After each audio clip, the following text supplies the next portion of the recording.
cause or the root of the slide are a few different reasons. One would be the talent didn't necessarily meet the tolerance that teams had. Secondly, not participating in the process cost Sanders an opportunity to go much higher than he could have. And then the third thing, and one of the biggest issues, would be the Coach Prime effect. He was someone who didn't necessarily rate out as an A-plus arm talent or an A-plus athlete, but there were times where you saw him play at an A-plus level. As a player, he certainly, to me, looked like a bottom of the first round talent, someone who could be a starter in this league. The process is everything when it comes to the draft. I would say that Shedeur Sanders failed the process. He didn't participate in the process.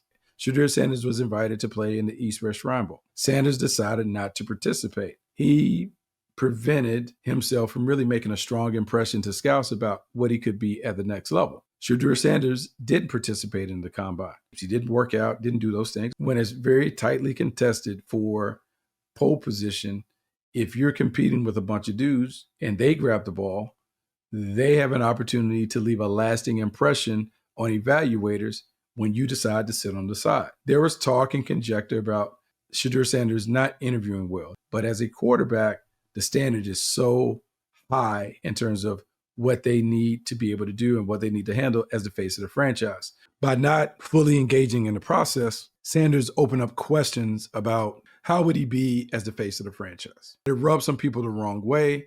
And now you're beginning to get a drumbeat of like, hey, what's going on? Teams are now beginning to weigh the talent versus how much are they going to tolerate for someone who's been a non-participant in the process. In March, we've gone 3 months without seeing Shedeur Sanders throw the rock. The longer you're away, the more people can now become attracted to other options who are steadily participating in the process.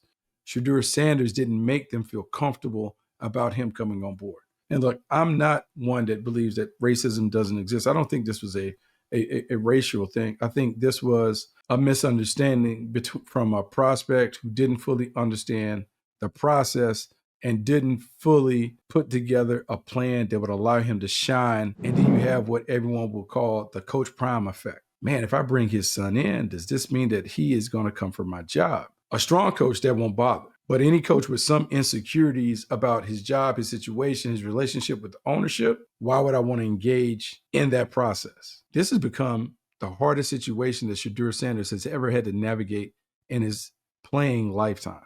We'll see how it works out for him.